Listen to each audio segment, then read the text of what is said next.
Welcome back to the deep dive. We're here to really get into the source material so you walk away knowing what's what. Today, we are diving deep, really deep, into probably one of the most foundational conflicts in the Srimad Bhagavatam. We're talking about that huge cosmic clash between Daksha and Lord Shiva. And our sources, they give us this incredibly detailed story. But it's more than just a story, right? It's like a case study. So our mission today is to pull out those universal lessons, about pride, about managing ego, even how that old Greek idea of hubris pops up on the spiritual path. Basically, how do we spot our own inner Daksha and maybe deflate him a bit? It's a fantastic narrative, yeah, because it shows so clearly what happens when that internal stuff like envy starts poisoning your external position, your status.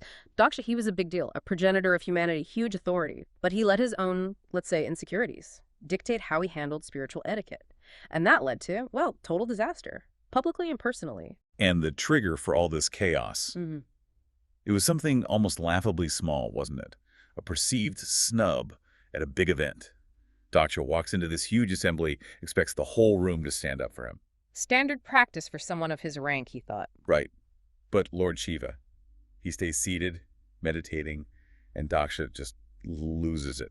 Instantly furious. Completely. He saw it as a massive, deliberate insult. Now, he claimed he was just trying to talk about, quote, manners of gentle persons. But the texts make it pretty clear there was already envy there. Daksha resented Shiva's spiritual standing, even though Daksha himself had the high material position. So that lack of a physical show of respect, it just ignited all that simmering resentment he'd been holding on to. And boy, did it ignite. That spark turned into a full-on firestorm. Daksha, right there, in front of everyone, sages, gods, the works he just unloads. A really vicious verbal attack, not just criticism. This was public shaming. What were some of the main things he threw at Shiva? Well, fundamentally, he went after Shiva's legitimacy, said he was spoiling the name and fame of the governors of the universe, and polluting the path of gentle manners. The words he used, they were chosen to humiliate. He called him Nirapatra. Nirapatra.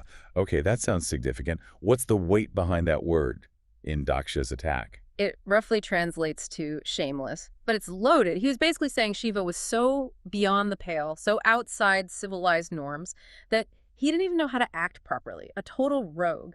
And then he piled on, attacking Shiva's appearance, his lifestyle, painting him as this degenerate figure. Yeah, straight for the character assassination. He made fun of him for living in filthy places like crematoriums. Exactly. He said he hung out with ghosts and demons, went around naked like a madman, smeared himself with ashes. Wore a garland of skulls and bones. It's incredibly aggressive. A clear attempt to just shred his reputation. The whole point was to strip Shiva of any dignity, any respect. And maybe the lowest blow, the most personal, was about his own daughter, Sati. Daksha actually lamented marrying Sati to Shiva, complained he'd been forced into it, saying it was like teaching the messages of the Vedas to a Shudra. Wow. Comparing his own son-in-law to someone considered unworthy of sacred knowledge? That is just incredibly insulting. Essentially calling him unfit, impure. Deeply offensive. He tagged Shiva as Vinsatev, someone who breaks regulations, and Lupta Kriyaya, someone who doesn't even perform the proper rituals. So unfit, impure, rule breaker, doesn't do the rites. Pretty much covered all the bases for social and religious condemnation. And then Daksha capped it all off with a curse. Curse too? What did he do? Cursed Shiva so he would not have a share in any oblations offered during sacrifices, basically kicking him out of the religious community. So a public takedown, character assassination, social exile, religious exclusion, and a personal insult about his own daughter, all in one go. It's textbook hubris, isn't it? That excessive pride, lashing out to shame someone else just to make yourself feel bigger. Aristotle talked about that, how some people think ill-treating others boosts their own superiority.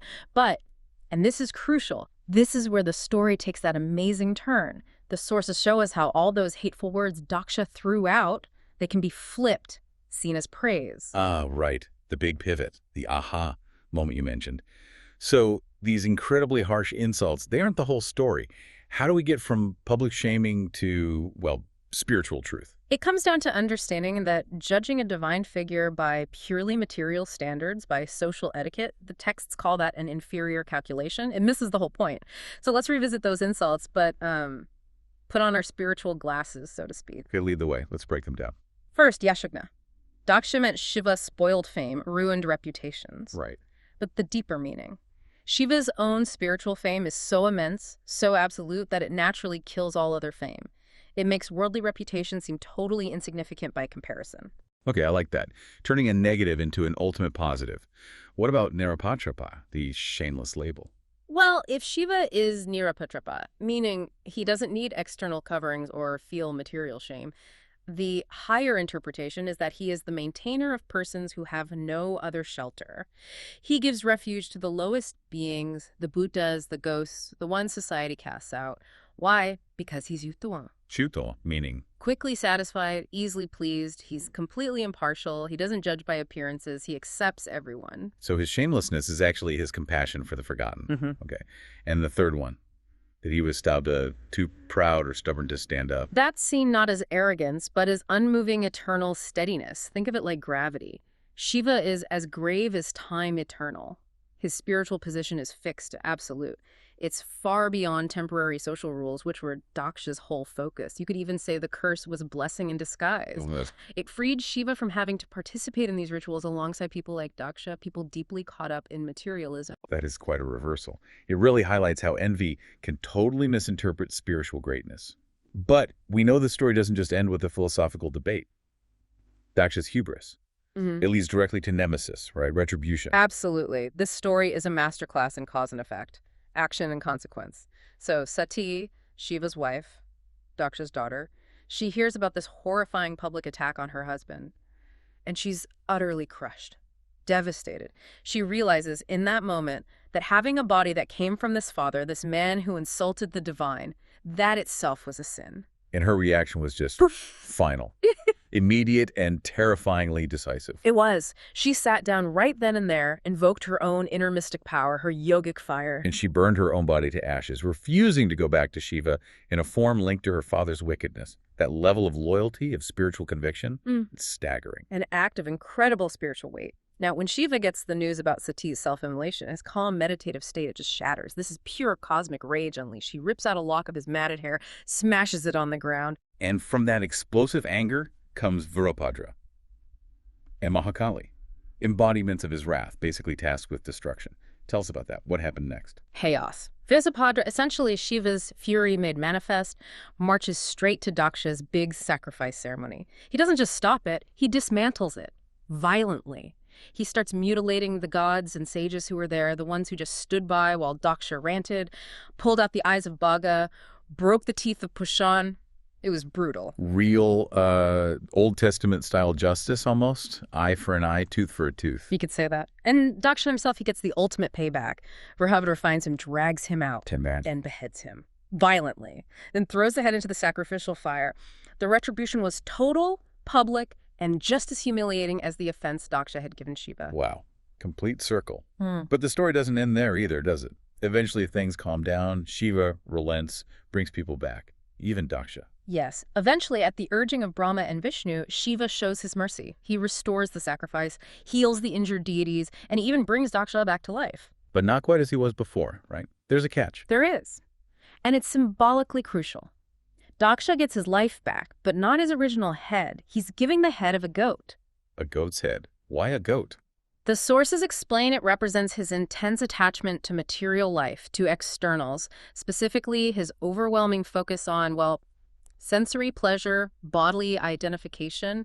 The goat is often a symbol for that kind of base desire. So it wasn't just a random punishment. It was a permanent physical symbol of the very mindset that led to his downfall. That state of akara, false ego. Precisely. His catastrophe wasn't really about manners or respect in the end. It was because he completely identified himself, his worth, his whole being with his body, his status, his external image.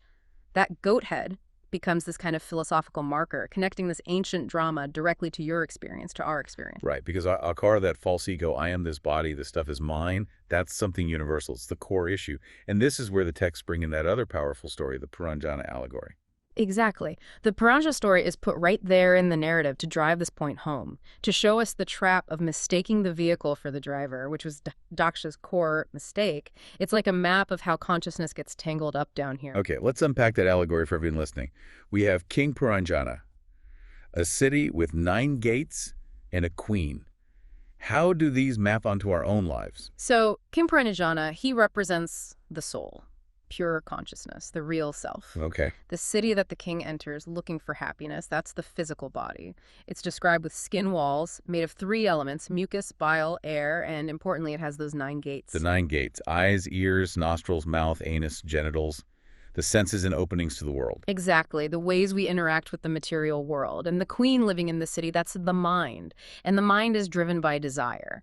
So the king of soul gets totally captivated by the queen, by the mind's demands. He follows her lead, chasing pleasure out in the forest of the 5 senses, hunting for temporary highs. So when we get completely absorbed in sensory stuff, chasing status, validation, pleasure, we're basically being King Puranjana, forgetting who we really are and getting lost in the body's demands. You got it. We fall into Hanta, I am this body, and Mamata. Everything related to this body is mine. Daksha was the perfect example. He judged Shiva, who was spiritually grounded, based entirely on the external package, the ashes, the unconventional lifestyle. The warning from the text is pretty blunt. Don't mistake the car for the driver. Don't confuse the body with the soul that animates it.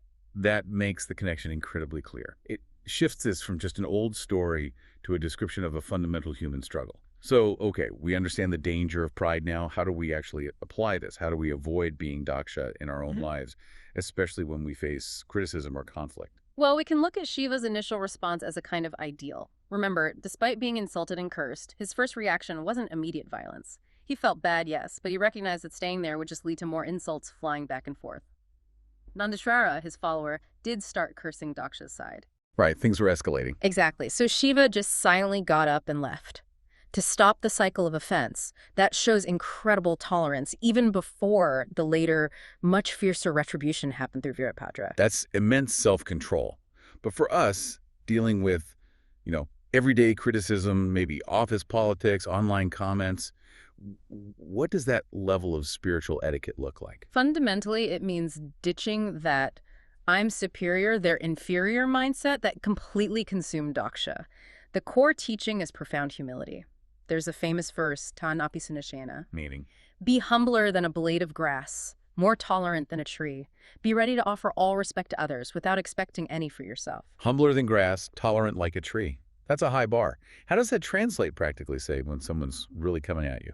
It means remembering that respect is due to everyone, regardless of their behavior or status, because the divine spark is within every living being. That's the principle in practice. It means consciously stopping that inner voice that wants to tear someone else down just to feel better about yourself. That's the hubris mechanism Aristotle noted. When criticism comes your way, the ideal response, the helpful one, is to think, okay, they seem to have a problem, and try to act as their well-wisher. See their negativity as stemming from their own issues, not necessarily as a reflection of your true worth. That is a completely different way of framing it. You're actually saying we should welcome negative feedback, even unfair attacks. In a spiritual sense, yes. The text suggests that if someone points out a fault, even aggressively, it's actually beneficial. It pushes you to look inward, to work on yourself, rather than seeking external applause. It's the ultimate jujitsu move, turning a potential moment of public shame, like Daksha tried to inflict, into a private opportunity for spiritual growth. Daksha couldn't do that. He projected outwards. The path is to do the opposite. Look inwards. Turning judgment into growth. That's a really powerful takeaway from a story that started with someone just not standing up. Amazing. And as you think about all this pride consequence, the body versus the soul, there's one final thought from the resolution of this whole saga. After everything was restored, Shiva gave a crucial warning. He cautioned everyone there that making distinctions between the Trimurti, between Brahma, Vishnu, and himself, Shiva is a major spiritual mistake. They might appear to have different roles, different functions in the cosmos, but at the core, they are intrinsically one. It was precisely this unity that Daksha's materialistic vision, his envy, had completely blinded him to. That idea, that ego and envy literally blind us to the underlying unity of everything, that's definitely something powerful to sit with. Thank you for walking us through this incredible, complex, and really relevant story today.